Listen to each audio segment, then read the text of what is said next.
आज हम लोग देखने वाले हैं मिटरनी के बारे में, ठीक है? मिटरनी जो है क्या-क्या किया था, क्या-क्या काम किया था, उसका किस प्रकार का शासन था, तो आज हम लोग मिटरनी के बारे में देखेंगे। तो मिटरनी का जो जन्म हुआ था, ठीक है? वो ऑस्ट्रिया में ही हुआ था और 15 मई 1773 को हुआ था, ठीक है? 15 मई 1773 को उसका जन्म हुआ था, ठीक है? उसके पिता जो है पवित्र रोमन साम्राज्य जो है उसके उच्चाधिकारी थे और वो एक अमीर खानदान से थे, ठीक है? और जो ऑस्ट्रिया का जो चांसलर था जिसको हम लोग मेटरनिख के नाम से जानते हैं, वो भी जो था अमीर मतलब जब उसके पिता अमीर होंगे तो वो भी अमीर होगा, ठीक है? तो ये लोग बहुत ज़्यादा अमीर थे।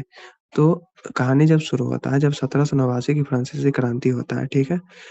1789 की फ्रांसीसी क्रांति में नेपोलियन जो करता है, ठीक है?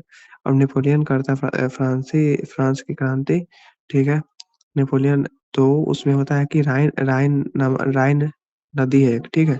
राइन नदी के किनारे इसके ऑस्ट्रिया के जो चांसलर थे मेटरनिख के जो पापा रहते हैं, ठीक है?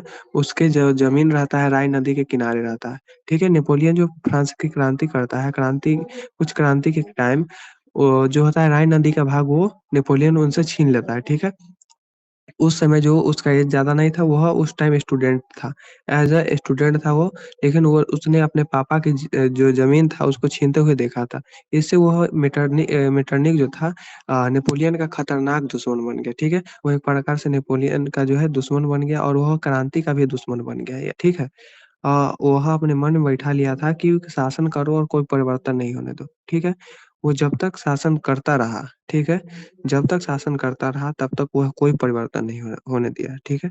तो कहानी का शुरुआत होता है 1801 से। 1801 से लेके 1809 तक वह जो है अलग-अलग देश का राजदूत बनकर के अपना जो है अ, सीखा, ठीक है? किस प्रकार शासन करना है। उसके बाद जो है उसका विवाह जो है मतलब 1795 में ही जो ऑस्ट्रिया के चांसलर थे, ठीक है? प्रिंस कलिट्स की पोती से उनका जो है उसका मेटरनिख का विवाह हो गया था। उसके बाद वह जो है 1809 में जो है ऑस्ट्रिया का चांसलर बनता है क्योंकि ये ऑस्ट्रिया के चांसलर के पोती से शादी किया था, तो ये उत्तराधिकारी बन गया था, तो जो है यह शासक बनता है 1809 में, ठीक है? और 1809 से लेकर कर ठीक है? 1809 से लेकर के 1848 तक यह शासन करता है, लगभग जो है यह 40 वर्ष जो है ऑस्ट्रिया पे शासन करता है। यह एक घोर प्रतिक्रियावादी मतलब चांसलर कह लो, प्रधानमंत्री कह लो, शासक कह लो जो है था, ठीक है? और मेटरनिख को जो आप देख सकते हो यही था मेटरनिख, आपका जो मेटरनिख था यही है मेटरनिख, ठीक है? और इसका मेन मकसद था शासन करो और कोई परिवर्तन नहीं होने दो और यह क्रांति और नेपोलियन का कट्टर दुश्मन था। लेकिन जो नेपोलियन का शादी हुआ था, ये नेपोलियन का शादी में अहम भूमिका निभाने का काम जो है मेटरनिख ने किया था, ठीक है? और यह इसके जो पिता थे उसका ज़मीन छीना गया और नेपोलियन द्वारा जो हुआ था क्रांति फ्रांस में, वहाँ से बहुत सारे जो अमीर भाग आए थे, ठीक है? नेपोलियन के कारण सभी लोगों को भागना पड़ा, ठीक है? इस कारण से मेटरनिख जो था नेपोलियन को और खतरनाक दुश्मन मानने लगा और जो है क्रांति का भी अपना दुश्मन बनाता था। तो 1809 से लेकर के 1848 तक जब भी वह शासन किया, अपने देश में एक भी क्रांति नहीं होने दिया। यानी जब-जब क्रांति होता था तब तक वह जो है क्रांति को जो है खत्म कर देता था, दबा देता था। उसके देश के पास ही एक देश था जर्मनी, ठीक है? जर्मनी में भी क्रांति हुआ था। लेकिन जर्मनी में जब क्रांति हुआ तो वहाँ का 1830 में जब क्रांति हुआ था, तो वहाँ के क्रांति को भी इसने दबाने का जो है काम किया था। यानी एकदम चंड व्यक्ति जो कह सकते हो आप मेटरनिख को कह सकते हो, ठीक है? सबसे खतरनाक व्यक्ति, ठीक है? माने कि मेटरनिख के लिए जितने शब्द आप अपने मन में कहे उतना शब्द कम है, ठीक है? अ उसके बाद कहानी शुरू होता है वियना कांग्रेस का 1815 में ये हम नेपोलियन को हरा देता है, ठीक है? और 1815 में वियना सम्मेलन करवाता है, ठीक है? वियना सम्मेलन कराता है पेरिस में, फ्रांस का राजधानी है पेरिस, पेरिस में सभी सभी लोगों को देख सकते हैं आप ये जो है वियना वियना सम्मेलन का पिक्चर है, ठीक है? यह 1815 में होता है, ठीक है? जिसमें 4 देश भाग लेते हैं, ठीक है? इंग्लैंड यानी अभी ब्रिटेन कह लो, ठीक है?